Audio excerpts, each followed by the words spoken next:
Welcome to the College Rivals Podcast, where it's all about heated rivalries within track and field and weekly innovative discussions on how we revolutionize the sport of track and field into a professional league on par with the NBA and the NFL. And now, your host whose favorite thing in life is to disrupt society for the good, Simon Bowen. Welcome to College Rivals, where rivalries begin and never ends. Hello, team of rivals, sporting fans, track and field boys and girls. This is Simon Bowen alongside my co-hosts Tasha Woodward-Sumner and Michael Jasper. Welcome to another episode of College Rivals Podcast, where I'm honored to interview distinguished guests, track and field athletes, experts in media, the business of sports, branding and marketing, coaching, sports management, sports psychology, sports medicine, mental health, and other interesting people talking about track and field rivalries and how we revolutionize the sport of track and field into a professional league on par with F1 motorsport, the NBA, and NFL. My guest today is Pat Henry. Pat Henry is a graduate of the University of New Mexico with a degree in physical education and is currently the head coach of Texas A&M. When Pat graduated from the University of New Mexico with a degree in physical ed in 1973, he knew he would go on to coach track and field for a long time because of coaching in his blood and a huge part of his family. Henry's coaching career includes astounding success with 36 national team titles on the NCAA Division I level, which is the most on that level. He also won a pair of national junior college titles while at Blinn College in Brenham, Texas, and is third among coaches all time in any sport for national team titles on any level. Pat Henry, now in his 9th season as head coach of Texas A&M track and field program, famously known as the Aggies, became the first coach to lead a school to 3 consecutive men's and women's NCAA outdoor championships when the Texas A&M Aggies accomplished the feat during the 2009, 2010, 2011 season. In 2013, the A&M men claimed their 4th NCAA championship, while the A&M women placed second. With 7 NCAA championships in his time at Texas A&M, Henry's total number of national titles has reached a staggering 34 on Division I level. In addition, Henry also claimed a pair of national titles on the NJCAA, which is the National Junior College Athletic Association level, while coaching at Blinn in Brenham, Texas. While Henry is currently 3rd among the all-time national team titles as an NCAA head coach, he has achieved the most championships for indoor and outdoor track and field titles. Henry also etches outstanding mark achievements while leading LSU as the preeminent track and field program in the country while he was there by winning 27 teams in NCAA championships with numerous team titles coming on both the men's and women's sides. In '89, Henry became the first coach in NCAA history to win both men's and women's track and field national championships at the NCAA Outdoor Championships. In 1990, his LSU squad repeated the feat, and Henry was the only coach to claim consecutive double NCAA titles until he achieved the accomplishment again at Texas A&M in 2009 and 2010.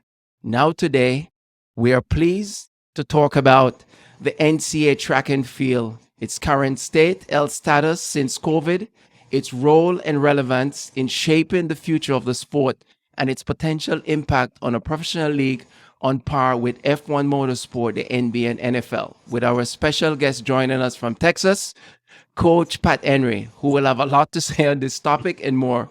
And hopefully we'll learn something a little bit more on this important topic and how it can influence a key aspect for the future of track and field to be as successful as other U.S. professional sports and its impact on both current and future athletes. Coach Pat Henry, welcome and thanks for joining us. Yeah, you've done too much research. You got way too far into that. I could have stopped you way early. No, Coach, it's very hard to talk about the NCAA track and field, its program, its history, without talking about what you have done for the sport.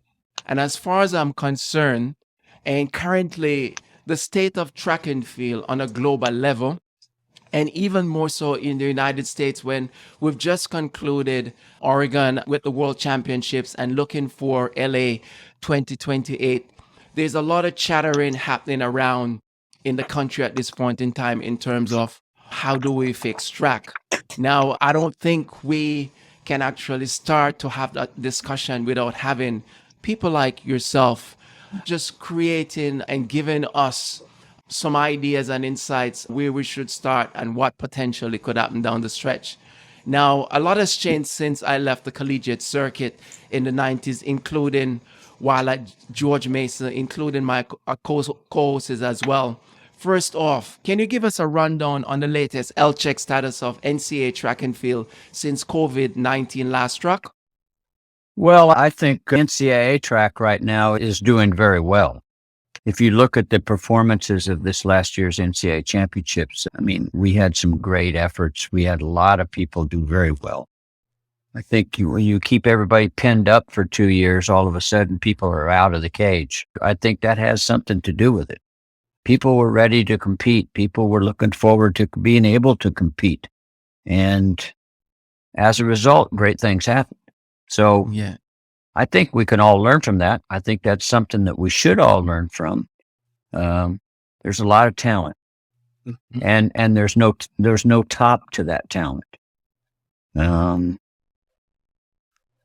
Young people step it up when it's time. You guys have seen it. You guys know that things that we thought couldn't happen have happened. And then those happen, and then we don't think anybody's going to run faster than that or jump further, and it happens again, So our human being is built to succeed, and the only thing that keeps us from doing a little bit better all the time is just our brains, just what we think and how we're able to use it. Well said. Rising to the challenge as it arises. Now, there is a few attempts, and I know you have gone on record and have provided your opinion. When COVID struck, there were some issues around some collegiate programs being cut. Can you shed a little light on that in terms of where we are now? Have we turned the page on that? Yeah, the NCAA is so fluid right now. It's hard to understand. I don't think anybody has a grasp upon it. We had the Southeastern Conference. We had our meetings, head coaches meetings about 10 days ago, I guess. And our commissioner, who is very strong, very, very strong in the NCAA, some of the things we've heard, he just completely said that there's no way, that's not going to happen. And where they hadn't even talked about things, So I don't even want to spread rumors. I don't even want to talk about what was said, but he knows what's going on. So I think our sport is strong. I think we're strong because we're men, we're women, we're all ethnicity, we're everybody. There isn't a sport that really is as close to football as our sport. And football is, we know, the dominant sport in this country. And in football, soccer is the dominant sport in the world. So, it's, I have faith in our sport, in our people. I think that we need to change. I think we do a lot of things out of, we're so pure as a sport about a lot of things. Correct. That we don't want to change. Correct. And yet there's a lot of, we're accused of a lot of impurities as well. Correct. And that's a concern as well. So I think there's a lot of things that we need to do. There's a lot of things that we can do. Yes. To help our sport. Right. And which leads me to now there's a few changes that have occurred in the sport since we left. Could you just shed some light around to our listeners around the world around NIL, which is the name, image, likeness? What are your thoughts on that and how it's impacting the sport at this stage? I think there's a little impact upon the track and field right now. I don't think it's as widespread as people might think. I think it's a huge impact in football. I think it's probably a huge impact in basketball. But it's like anything. When it first comes out, it's a big hit. Yeah. I think things are going to calm down, personally. So,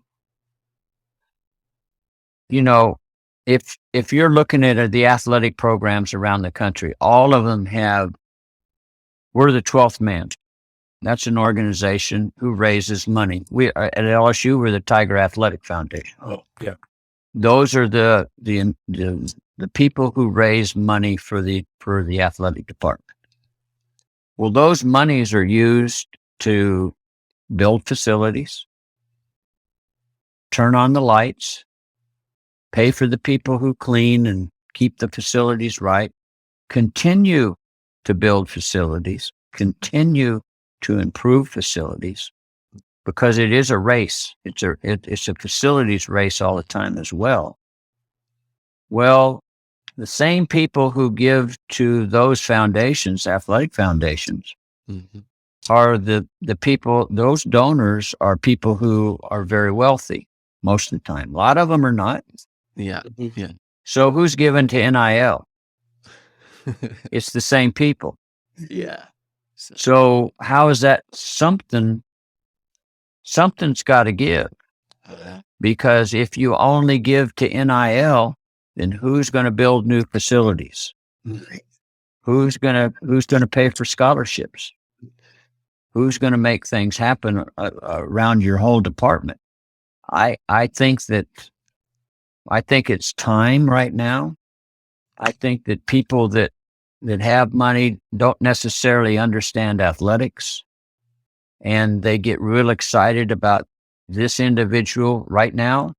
Yes. And they may fund this person with some additional money or give them a lot of money. But there's somebody else next year.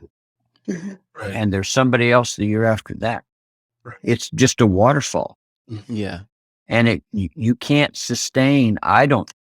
Maybe some people can, but I think it'd be hard for individuals to continue to sustain the kinds of money that they're saying is being generated around the sport of football and basketball. I think that's going to be hard to sustain. And I just personally, I hope it is hard to sustain. I hope it doesn't happen. I don't think it's good. I don't think it's good for athletics.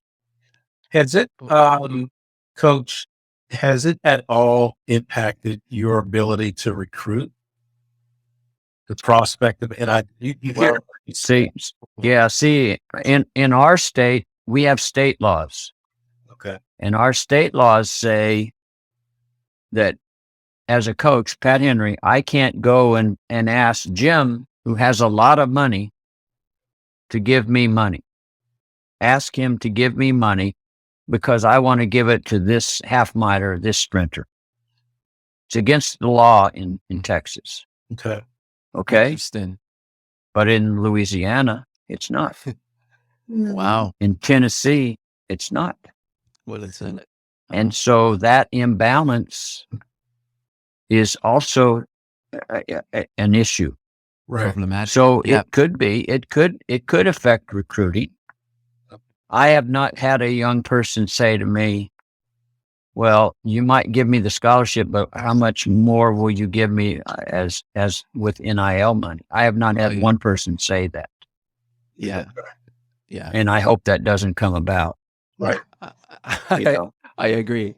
There's obviously quite a bit of change, as I mentioned, since we left the sport.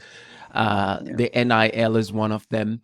Talk to us a little bit about the transfer portal as well, and the struggle for track and field to grow in popularity. What role does the NCAA play in growing the sport?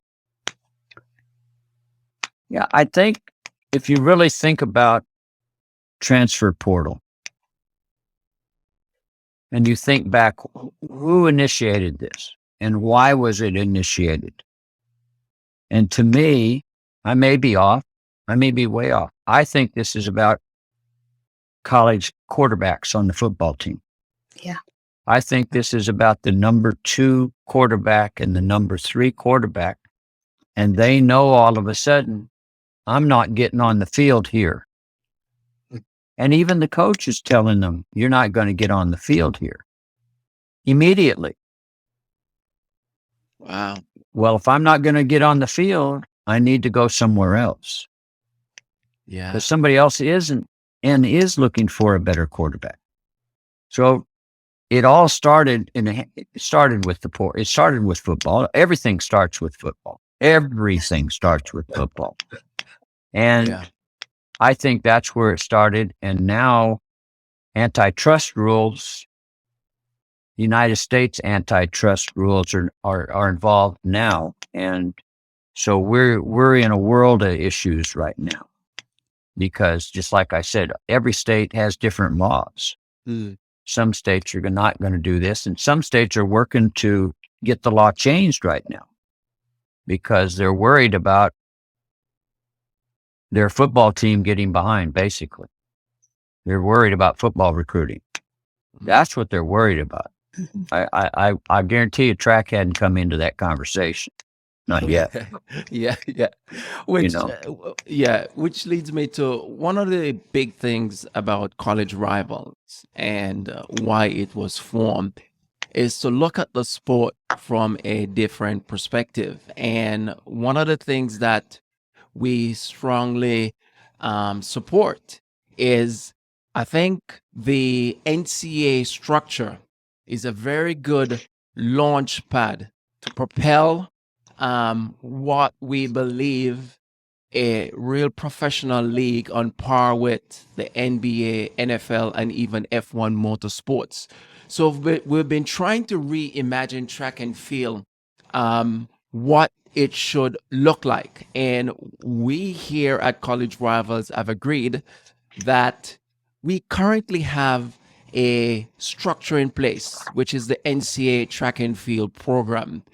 Could you kind of shed some light around how you think this could be used as a model and put on your hat? You have college basketball and you have college football. Walk us through potentially what good could look like using the NCAA as a launching pad to propel us into a professional league. Well, we still look at ourselves from a very individual standpoint. Mhm. We still look at track and field. That's why I say we're purists about it. Mhm. We want to know, because we have a stopwatch and a tape measure. Mhm. We want to know who's best at both of these, Mhm. and we want to know it every year. And we have that opportunity to do that. Every other sport, though, now tennis, golf, they are team sports. Correct. And we are, the Southeastern Conference makes schedules for every sport to compete with each other, each school to compete with each other. The SEC does that, except for track and field. It's the only sport. And why would they not do that? Because they should be doing that. We should be scheduled. But the reason they're not is because I think we're hurting ourselves, but I think we're hurting the sport by not thinking as teams. I think personally, if it was up to me, we would qualify as a team to go to the national championship, not as an individual. I think that there is a place for that individual, but that individual, we can't take 5 great individuals and win the team championship. That, to me, that is not, we have to change that. And we've got to have 10 schools. I don't care what the number is, but to me, we have to be like every sport. Every sport is red beat blue, green beat yellow. That's all they care about. Nobody knows what, first of all, 2 meters 20 is. There's nobody in our country that knows what that is. And they have forgotten. Nobody understands how far 29 feet 4 inches is. No one understands that.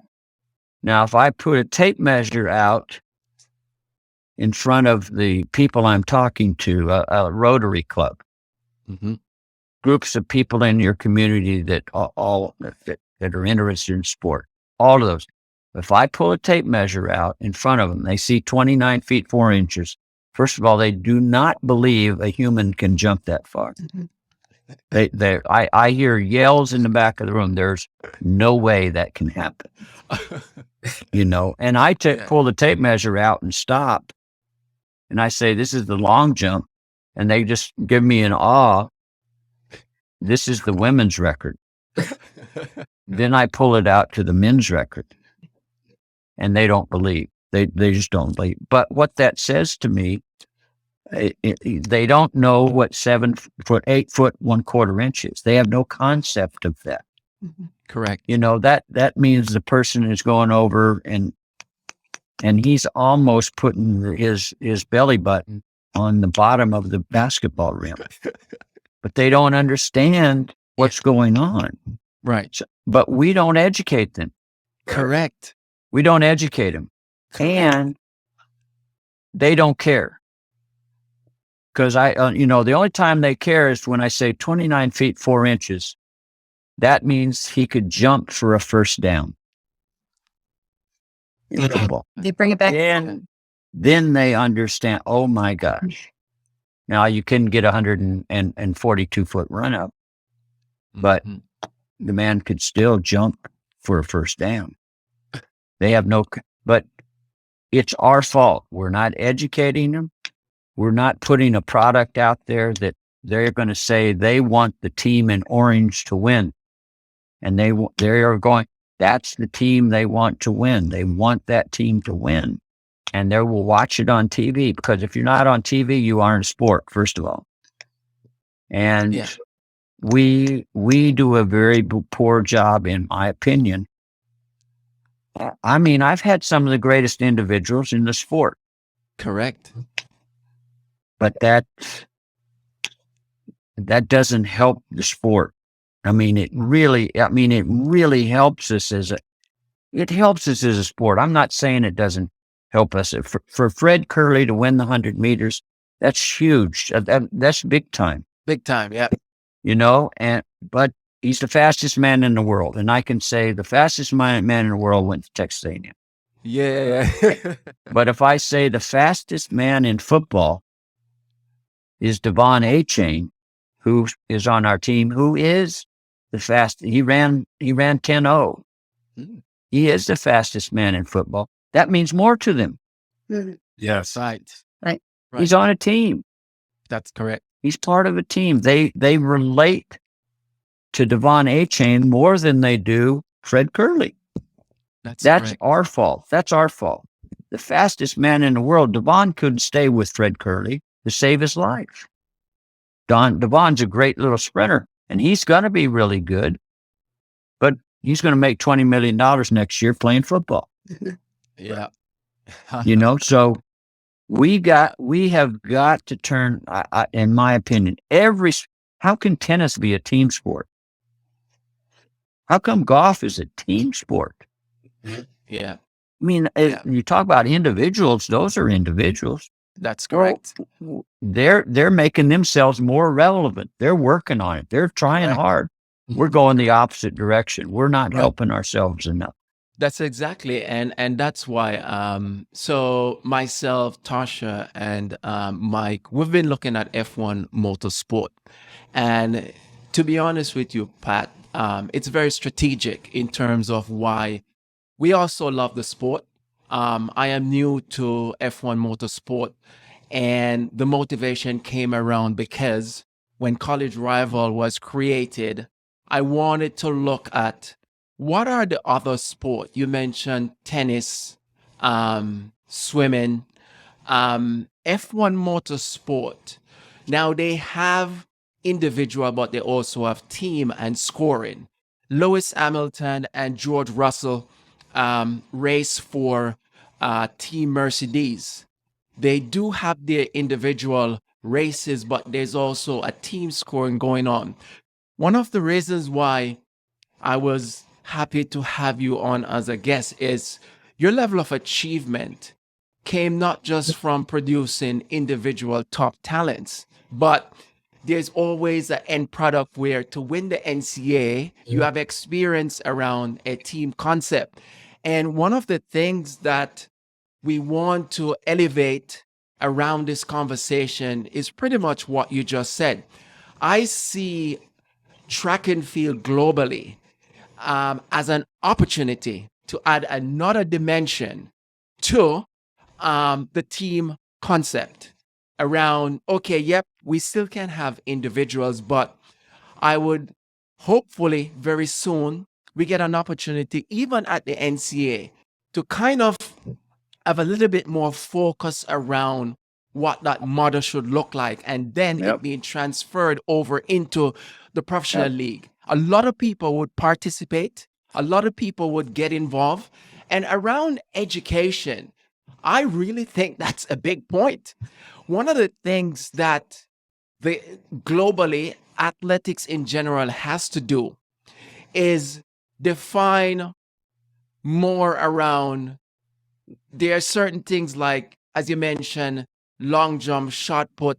I think with technology, there's an opportunity with your mobile devices to create an opportunity to tell people what that means when somebody does a long jump. There are so many opportunities to do that. So I say this, I'm in total agreement with you, by the way, around the team concept and around the opportunity that track and field present itself at this point in time. So while I see it as being, as you said, a purist, there's an opportunity, there are opportunities to turn the page around that. Your thought? Yeah. To me, there's no question about it. We have a national championships in track and field in the United States of America. We qualify a certain number of people to go to the Olympic Games. We're going as individuals to the Olympic Games representing the United States of America. And the first thing that's said on TV is, okay, we're going to keep a medal count here, and we're going to see who wins the most medals. That's a team. Correct. That is a team. Immediately, we are made a team, and not by ourselves. From the outside, we're made a team. Correct. And we have got to make ourselves a team from the inside. We've got to say we are a team. We are the United States. Hopefully, one of these times we're going to try to beat Russia again. Because when it was really thought of as a team sport, it was when the United States was having a track meet against Russia. Oh, yeah. And right now, drugs has hurt a lot of things, and we know that. Yeah. And we have got to have, right now, if you said, if somewhere or another the Russia was allowed and got their act cleaned up and they had a team, and you said we're gonna have a track meet in the United States, Russia against USA, you think people would come and watch that? Yeah, that would be. It would be it would be one of the biggest sporting events we've ever had in this sport. But China doesn't hold the same. They just don't hold the same, Yeah. And we got to give Australia, and we've got to get South Africa, and we got to give France. We got to give everybody the opportunity to put a great team out there.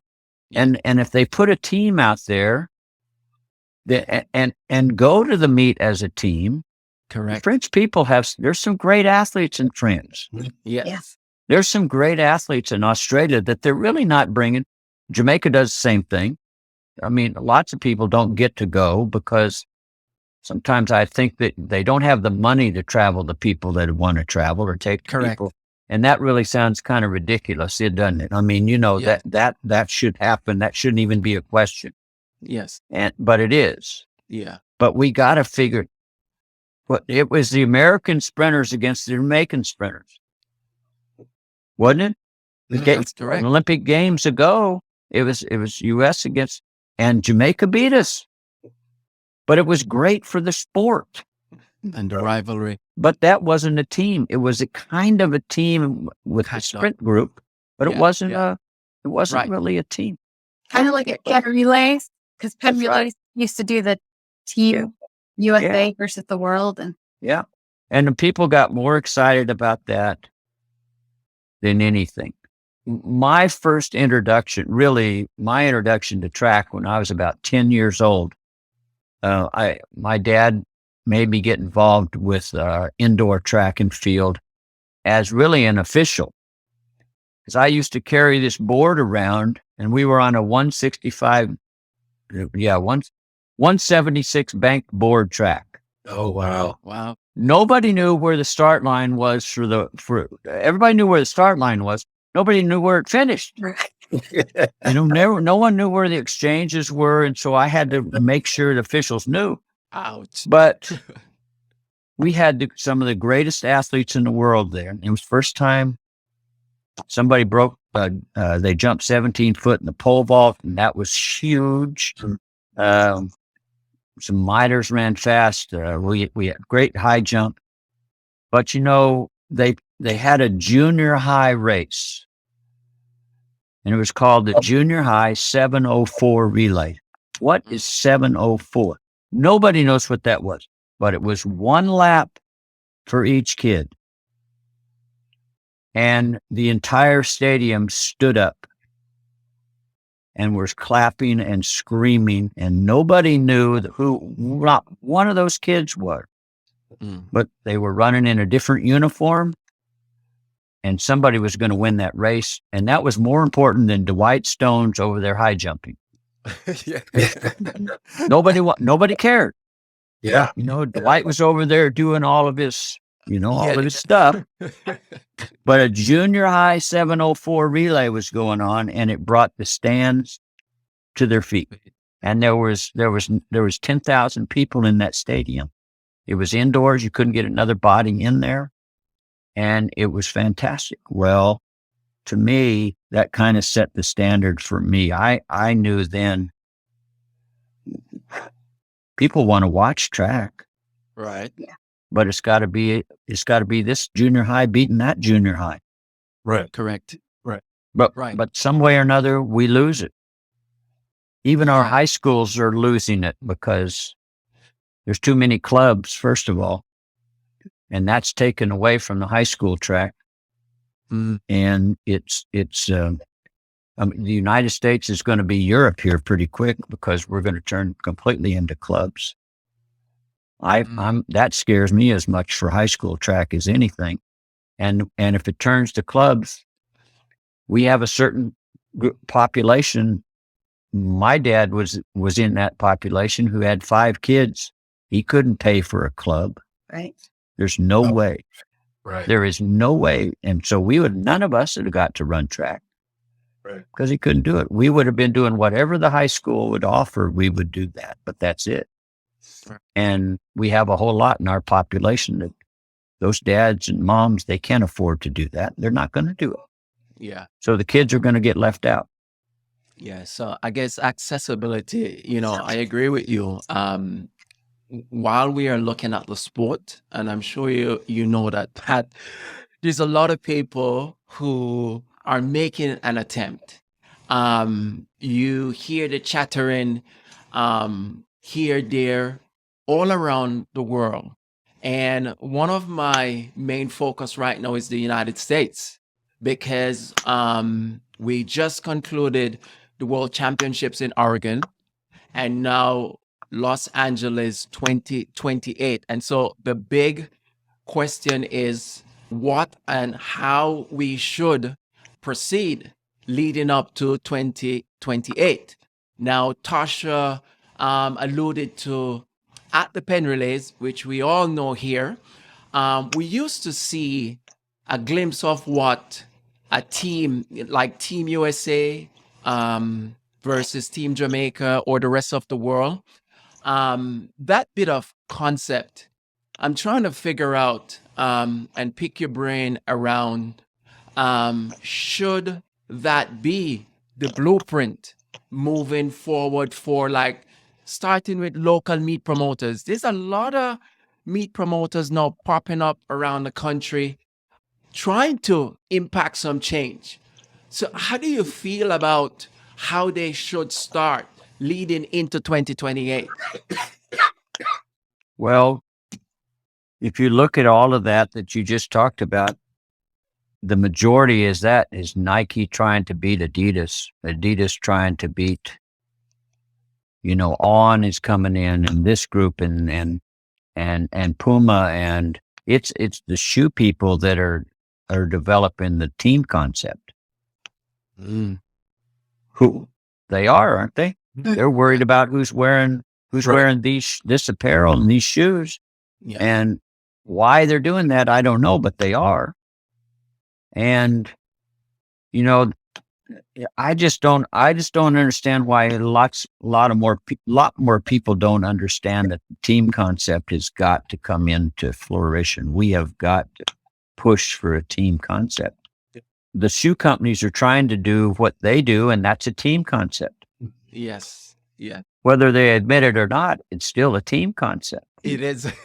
Because they're upset. They're going to put more money in this, more money in that, because they don't want to get beat. And that's a team. That's correct. And so what I'm hearing is this is something that you would staunchly propose in anyone looking at the future of track and field, even to the point of finally, we are at a point where we can say safely that we have a professional league. The team concept is what you would, Pat Henry, propose from the get-go. Yes. And who's spending money on track? The NCAA. The amount of money the NCAA spends on track every year is unbelievable in the United States. Wow. I mean, it's unbelievable. Think about how much money is spent on scholarship. Think about how much money is spent. I mean, it is, the major schools, and there are 50 of them that are major, 55, 60. Their budgets are between, $2 million and $4 million right now. Well, times 50, that's a lot of money. Yes. And then there's another 200 schools that also have track and field.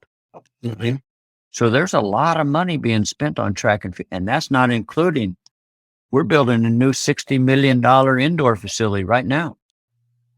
We're spending $60 million it's under construction right out this window. And we just finished this one, and it was $68 million. Is it a 200-meter track? 200-meter banked. Yep. Oh, okay. If you've watched the national championship the last few years, we've had the national meets been here at Texas A&M. We just tore that building clear down. Wow. It was 12 years old. And we spent a lot of money building it then, and they just said, here's $60 million, now build another one. So that's pretty nice. And it just, but Kentucky's building an indoor facility. Tennessee looks like they're building an indoor facility. Florida is building an indoor facility within their community. So we already have a track. South Carolina has a track now. I'm just going around the SEC. Of course, Arkansas and Texas A&M have big time tracks. So that's just the SEC. There's a lot of indoor tracks been built in this country in the last 3 or 4 years. So I think the model, everything is there. We just are afraid to say we're a team sport, and we're afraid that somebody's going to get left out. Yeah. We're so worried that our guy who jumped 7'5", he might not do it on this 1 week, and he's going to get left out of the championships. Well, I was at LSU. Shaquille O'Neal never made it to the Final Four. He's pretty good.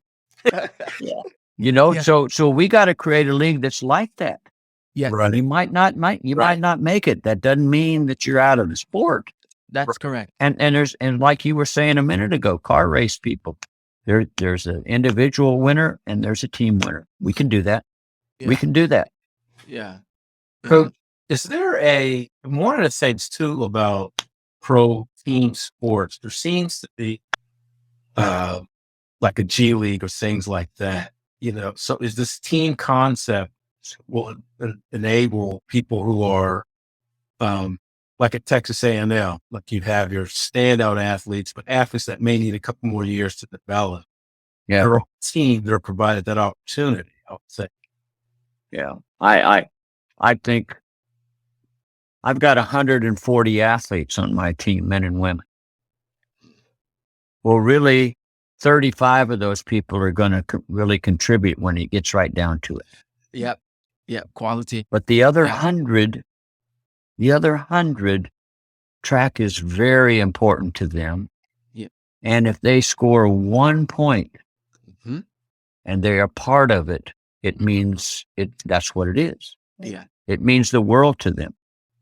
And those are the people who give money back to the sport in the end as well. Yes. Those are the alums that, I'm not that fast, but I'm going to own an engineering firm here in about 4 years, and it's going to be real big in about 20 years, and I'm going to give back. That's what happens, Yeah. So we've got to keep those people engaged. It is a beautiful sport, and that's why we want to see the sport become, right, obviously the pinnacle. We believe that there's a lot of people Still out good. there who will watch the sport, who love the sport, and I'm curious to know who else apart from you, Pat, share that same view about this team concept, because I think this is really, really important. Are there any other known people out there who actually is pushing this? There's not a lot of people out there pushing it. Ah, It just isn't. wow. What does a team do? It makes you responsible. You are what's the word when you have a team? You're accountable. You have to be accountable. Yeah. We have a whole lot of coaches in this country that need to be fired because they're not accountable to anybody. Wow. They can come home from a track meet and somebody says, "How'd you do?" Well, we had a guy that was second in the long jump. No, how did your team do? Overall. They have no idea because they didn't even keep score at the track meet. They didn't even keep score because people do not want to be accountable. Mm-hmm. Our sport is turned into that. And we have got to change that. We have got to have to come home and say, yep, we got beat. We were third this weekend. We were ninth this weekend. We were 29th. How does a coach make more money? Mm-hmm. By winning. Yes. The guy didn't just show up and say, "Oh yeah, you're my coach. Here's some more money this year." That doesn't happen. You get a bigger budget. You get you get paid more. Your staff makes more money if you're successful. And the only way you show success is by a score and being accountable. That's it. I agree. And how these people can say, "I went to the national championship. I only had one person. He was second. He scored 8 points, and we were 30th at the national championship. And we're from this school." And they go home and they tell their boss they were third because their boss doesn't even care. He doesn't even know what's going on sometimes. Yeah. But he can say, "From this small school, we were 30th. That's pretty good when you think there's 280 schools." Yes. And that's the big picture. And that's the problem. That is the whole problem. A lot of coaches, if they don't have to talk to their AD, they're really happy. Wow. They're happy. They're okay with that. And we've got to change that. We got coaches in almost all of our sports that get fired if they're not successful. Yes. And I want to work for somebody personally. If I'm not successful, they should fire me. They should go after somebody else that gets paid a great living because that person wants to win, and they're using the money they give them to the best of their ability to be successful. Accountability. You have to be accountable. And Yeah. I you can't win all the time, But but no one does. yeah. No one Well- does in any sport. So for the team concept, let's say we do that at the NCAA level. Let's say, I don't know, maybe a relay meet isn't the right place, but at a meet, at an invitational, how would that look like? You invite a certain number of teams, and then you're just all competing against each other for that team title. Yep. We have a descending order, don't we? In our sport, 100 meters, Yes. 200 meters, 400 meters. Texas A&M, you have a guy that's third in the 100. You have one that's seventh in the 200. You have a guy that's the first best quarter miler. You have the best half miler. You don't have a shot putter. But this is how many people you would have inside the top, say, 20 teams. It's easy. I know who the best teams are by looking at the descending order.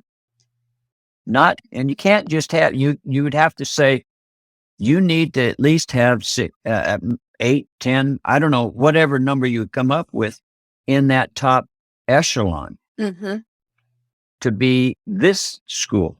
All of our high schools in the United States, there's 1A football, there's 2A football, there's 3A football, there's 4A, and there's 5A, there's 6A. And the bigger schools, there's going to be a 7A. Well, those are divisions. We need to make more divisions to give more people the opportunity to be successful. Yeah, I was going to say, it sounded a lot like that high school model. That's right. So That's exactly right. Yeah, You're exactly right. We have the model. We get to college and we act like we've never seen that model before. only in cross country. I mean, that's right. where I can think of that it's more of that team. Obviously, it has to be for cross, but and it is for the relays. And that's what creates the rivalries. Yeah, that's right. Why do people come to track meets right now? The vast majority of them come to watch the relay. Yes. 4x4. And the question is why? Yeah. And what is the worst athletic event in the United States is a high school track meet. Because it starts at 10 in the morning and it's still going on at 7 at night. It's too long. It's too long. Yes. And the little girl that's high jumping, she has to wait 6 hours before she gets to high jump. And the parents know, okay, she's going to jump about 2. So let's go to the meet at 2. And as soon as she's done high jumping, we leave. That would be like going to watch your son run out on the football field and do the kickoff and then leave. Right. Yeah. And just leave. I mean, what are we thinking about? It's just we've got to change and go back. We know in junior high, most of the time when I was coaching at high school level, we could only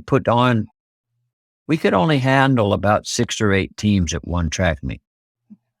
We had about 60 officials and we could put on that track meet. But we couldn't put on a much bigger meet than that. Well, now a high school meet, there's 50 schools there. And the reason there is because nobody can get officials to come out, first of all. And that's another problem in itself. But the reason officials don't come out is because the meet lasts too long. right. Yes. And Because you let 100 schools in. If you only let 8 schools and I could come out and run the high jump in an hour, 2 hours, I'm coming to do it. But I'm not going to stand out there for 20 hours. But I guess, Pat, if you look ahead, the Diamond League, Notably, it's now running about 3 hours. There are attempts to get the duration of these meet watchable in quote, because right. under no circumstances, it's kind of part of the journey, right? If you're going to create a professional league, no one is going to stay around for 20 hours No, wait to watch something. So we're making some improvements in that direction. 100%. But what are your thoughts around the NCAA though? Do you think, and I've heard there's a few points that you have laid down. Do you think the NCAA model is actually really what we have right now that we can say is closer to us helping to develop a professional league? No. I think until we really get to a team, we're not going to get people to come out and watch individuals. They're just not going to do it. Mm-hmm. No one knows who Fred Curley is until he wins the world championship. Then everybody knows him Right. at Texas A&M for sure. But around the country, we know Fred Curley is the best sprinter in the world. Mm. So the United States can grab onto his shirt. We have to have teams at this level that people are grabbing onto and saying, I want to be part of I want to be part of that institution. I want to be part of Alabama. I want to be part of Texas A&M. I want to be part of LSU. We don't have that right now. We just don't have it. So should the NCAA right now, is this something that you would say the NCAA should look at? Yes, absolutely. They should be making rules. They are in every other sport. Why aren't they in track? Every other sport is a team sport. Right. Golf is a team sport. Swimming is a team sport. Tennis is a team sport. Yeah. Track is not. I mean, Yeah. it is at the conference level. Right. It's the best track meet we have. Yeah. And it's the ones that our athletes get most excited about. Mm-hmm. Yep. Is the conference meet. The FBC is amazing to watch. I mean, Yeah. that's one of the greatest track meets. But the any conference, every school has the opportunity to latch on to their school at the conference meet, but it's the only meet of the year. We only give them one opportunity to do that. Yeah. And if we had 4 meets at every one of the schools that had 6 or 8 schools there, or 4 or 5 schools, Yeah. they would develop more pride in their institution, and it'd be easier for them to drive to Ole Miss to watch the track meet Yeah. Right. because they're bought into it, just like every other sport. They're bought in. They're going to travel. They're going to do whatever they're going to go. But we just throw the concept out the window. Once again, we are our own enemy. We are creating our own problem. It sounds like we are And everybody says they don't give us a chance. They don't give us a chance to show who our people are. They don't. No, it's us. Yeah. Yeah. We're killing our own self. It Yep. sounds like we're kind of all over the place, Pat. Is there an effort, say, in the United States to somewhat curtail this is the direction that we need to go in? You mean a team concept? Yeah. No. Okay, I so think it's got to hit people right upside the head before anything happens. I think people will hang on to being non-accountable until they lose their job. Mm, And losing their job means the school is just going to decide, we'll keep women's track because of gender, but we're going to drop men's track because it spends money and they do nothing for us. Nobody cares what happens. Wow. They don't have a following. They don't have anybody that goes to the track meet on a regular basis that follows their sport. Okay. I was saying earlier on, I'm curious to get your thoughts around, should the NCAA and professionals compete against each other? Other sports don't allow it. What are your thoughts? Yeah, my preference would be no, we shouldn't. I think that I think Mo needs to run against 19 and 20-year-olds. She doesn't need to run against a 32-year-old female half mile. She needs to be happy, and she is right. But she's an Yes. anomaly. She's an anomaly. That doesn't happen. That Yes. just doesn't happen. But Ah, I want to. Why all of a sudden? No.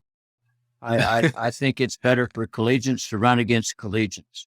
yes. Now we've tried to sell our sport by saying Fred Curley is coming to the track. Why do we say that? Because we hope somebody comes to the track meet to watch our other 100 meters guy run. We're glad Fred's coming, but we want him to watch our team run, our young people run. Mm-hmm. We need to be truthful with ourselves. Yeah. Once again, I'm worried about Texas State. I'm worried about McNeese State. I'm worried about Missouri State. I'm worried about those little schools. And they're not little schools, but they're little budget schools for our sport. I'm worried about those people. But my worry has got to be the people in my league. Right. And those people need to worry about the people in their league. When I coached high school, we were a 5A school. I didn't even know who won 4A championship. I didn't know it. I didn't care. I was worried about winning my division. And we've got to create divisions. We've got to create team concept. We've got to take for me. But you know what? I'll be 72 this year. And I don't have many years left in that damn thing. And I love it. Mm-hmm. But why should I be fighting for it right now? Because I'm on my way out. Who should be fighting for is those young people that are in the sport that are young. Right. And I don't know why they're not. I just don't understand. I know this is going to sound arrogant. Okay, I don't want to sound arrogant. No. Go Okay? ahead, Pat. But I know there's a lot of younger coaches out there that think I make a lot of money. And I do make a great living. Mm-hmm. But I got here by being accountable and winning. Yes. Absolutely. And I have won by playing the game right. Mm-hmm. But the game has changed and it's not good now. And we need to change the way this game. We have. Why would I be saying that we need to go to a team concept? Because there's some of those years I had 6 or 8 great athletes, but I didn't have any more than that. But we won. Correct. We won. But Yeah. but I don't think that's right. That's not a team. Yeah. And I've got 140 athletes, and I took 6. Yeah. It's just that those 6 were absolutely great. Yeah. Right. So we Yeah. won. Right. I would have rather taken 30 Mm-hmm. and run against another school at 30, and maybe my 6'11" high jumper would have scored a point. Yeah. Yeah. And to me, that would have been worth the whole, because a 6'11" high jumper can't score at all. But in a team meet, you can. Mm-hmm. Well Right. said. I love that. I love that idea of qualifying for nationals as a team. Same. Love that. Yeah. Which leads us to Pat, we want to extend a warm thank you for joining us in our broadcasting studio.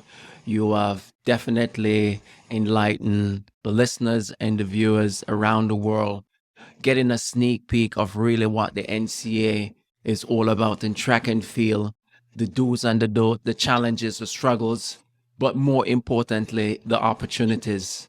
Pat Henry, thanks for joining College Rivals, and we look forward to talking to you in the near future. Thank you very much. Well, thank you. And I know there's going to be some people out there that listen to this night. They're going to say, that guy's nuts. No. That guy really doesn't know what he's talking about. We can't do that. No. Yeah, we do. Yeah, we can. Yeah. Yes, Yeah. we can. Yeah. Yes, we can. Yes, we can. That's what we Without often further- talk about. Got to be a team concept. That's what us to discuss at length. Yes. And Well, thank you guys. I appreciate You. it. It's nice talking to all of you. You too. And Thank you, look Pat. forward to seeing you in the real world. Yes, Absolutely. very soon. Thank you, Pat. Cheers. All right. Thanks, Bye bye. Thank you, Pat. Thank you. Bye-bye. Thank you for listening. We hope you enjoyed this episode of the College Rivals podcast with Simon Bowen and his team of rivals. Please visit thecollegerivals.com for more information, and be sure to like and follow College Rivals Track and Field on Facebook. If you have any comments or would like to suggest topics for upcoming episodes, please email us at hello@thecollegerivals.com. Thanks again for listening. We'll see you soon.